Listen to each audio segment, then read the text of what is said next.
ನಮಸ್ತೆ ಸ್ನೇಹಿತರೆ, KLN trending ಅಪ್ಡೇಟ್ಸ್ಗೆ ಸ್ವಾಗತ. ಲೋಕಸಮರ ಅಖಾಡಕ್ಕೆ ಕದನ ಕಲಿಗಳು ಸಜ್ಜಾಗಿದ್ದಾರೆ. ಅದರಲ್ಲೂ ಚಿಕ್ಕಬಳ್ಳಾಪುರ ಕ್ಷೇತ್ರವಂತೂ ಟಿಕೆಟ್ ವಿಚಾರದಿಂದ ಈಗಾಗಲೇ ಹೈ ವೋಲ್ಟೇಜ್ ಆಗೋದ್ರತ್ತ ಮುನ್ನುಗ್ತಿದೆ. ಇದೀಗ ಕಾಂಗ್ರೆಸ್ ಬಿಜೆಪಿ ಅಭ್ಯರ್ಥಿಗಳು ನೀನಾ ನಾನಾ ಅನ್ನೋದ್ರ ಬಗ್ಗೆ ವಾರ್ ಡಿಕ್ಲೇರ್ ಮಾಡ್ಕೊಂಡಿದ್ದಾರೆ.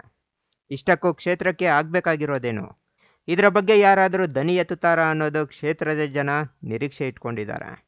ಈ ಕುರಿತು ಒಂದಷ್ಟು ಮಾಹಿತಿಯನ್ನು ನಿಮ್ಮ ಮುಂದೆ ಇಡ್ತೀನಿ. ಅದಕ್ಕೂ ಮುನ್ನ ನಮ್ಮ ಚಾನಲನ್ನು ಇನ್ನೂ ಸಬ್ಸ್ಕ್ರೈಬ್ ಆಗಿಲ್ಲ ಅಂದರೆ ಈಗಲೇ ಸಬ್ಸ್ಕ್ರೈಬ್ ಆಗಿ ಬೆಲ್ ಐಕಾನ್ ಮೇಲೆ ಕ್ಲಿಕ್ ಮಾಡಿ. ಗೆಳೆಯರೇ, ಚಿಕ್ಕಬಳ್ಳಾಪುರ ಹೆಸರು ರಾಜಕೀಯವಾಗಿ ಮತ್ತೆ ಮುನ್ನೆಲೆಗೆ ಬಂದಿದೆ.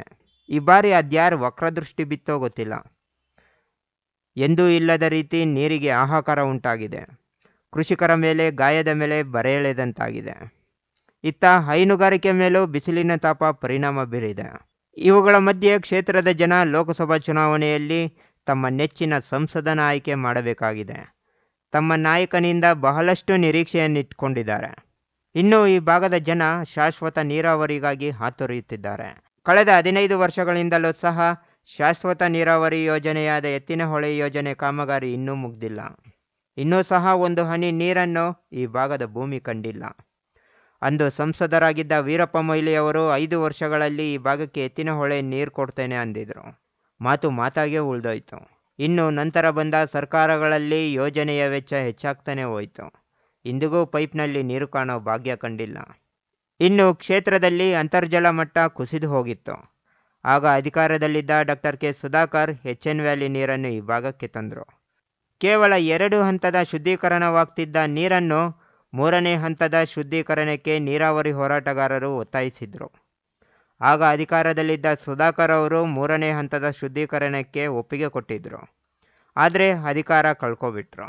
ಇನ್ನು ಇದೀಗ ಅಧಿಕಾರದಲ್ಲಿನ ಸರ್ಕಾರದ ಸಣ್ಣ ನೀರಾವರಿ ಸಚಿವ ಬೋಸರಾಜು ಅವರು ಚಿಕ್ಕಬಳ್ಳಾಪುರಕ್ಕೆ ಭೇಟಿ ನೀಡಿದರು.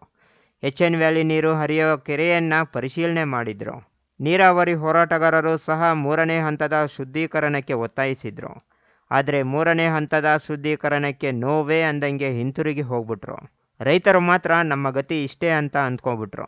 ಇನ್ನು ಬಯಲು ಸೀಮೆಯ ಜೀವನಾಡಿಯಾದ ಹೈನೋದ್ಯಮದ ಮೇಲೆಯೂ ಈ ಬಾರಿ ಬರಗಾಲ ತೀವ್ರ ಪರಿಣಾಮ ಬೀರಿದೆ. ಅಂದು ಸರ್ಕಾರದಿಂದ ರೈತರಿಗೆ ಒಂದಿಷ್ಟು ಪ್ರೋತ್ಸಾಹಧನ ಅಂತ ಕೊಡ್ತಿದ್ರು. ಚಿಕ್ಕಬಳ್ಳಾಪುರವನ್ನು ಪ್ರತ್ಯೇಕ ಹಾಲು ಒಕ್ಕೂಟ ತಯಾರಿ ಮಾಡಬೇಕು ಅಂತಾನೂ ತೀರ್ಮಾನ ಆಗೋಗಿತ್ತು. ಆದರೆ ಸರ್ಕಾರ ಬದಲಾಯಿತು.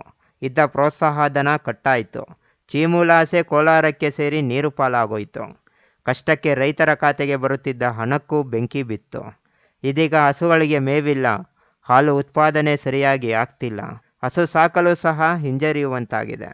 ಇವೆಲ್ಲವನ್ನೂ ಸಹ ಈಗಾಗಲೇ ಜನಪ್ರತಿನಿಧಿಗಳು ಆಗಿರೋರು, ಆಗಬೇಕಾಗಿರೋರು, ಆಗೋರು ಎಲ್ಲರ ಗಮನಕ್ಕೂ ಇದೆ. ಇದೀಗ ಚಿಕ್ಕಬಳ್ಳಾಪುರ ಲೋಕಸಭಾ ಕ್ಷೇತ್ರದಿಂದ ಇಲ್ಲಿನ ಸಮಸ್ಯೆಗಳನ್ನು ಕೇಂದ್ರಕ್ಕೆ ತಲುಪಿಸಲು ಒಬ್ಬ ಸಮರ್ಥನ ಆಯ್ಕೆಗಾಗಿ ಚುನಾವಣೆ ಬಂದಿದೆ. ಅದ್ಯಾರಾಗ್ತಾರೆ ಅನ್ನೋದು ಜನರ ಮನದಾಳದಲ್ಲಿದೆ. ನೋಡಿದ್ರಲ್ಲ ಸ್ನೇಹಿತರೆ, ಈ ಮಾಹಿತಿ ನಿಮಗೆ ಇಷ್ಟವಾಗಿದೆ ಅಂತ ತಿಳ್ಕೊತೀನಿ. ವಿಡಿಯೋಗೆ ಒಂದು ಲೈಕ್ ಕೊಡಿ, ಕಾಮೆಂಟ್ ಮೂಲಕ ನಿಮ್ಮ ಅನಿಸಿಕೆ ತಿಳಿಸಿ. ಮತ್ತೊಂದು ಟ್ರೆಂಡಿಂಗ್ ಅಪ್ಡೇಟ್ನೊಂದಿಗೆ ನಿಮ್ಮ ಮುಂದೆ ಬರ್ತೀನಿ. ಜೈ ಹಿಂದ್, ಜೈ ಕರ್ನಾಟಕ ಮಾತೆ.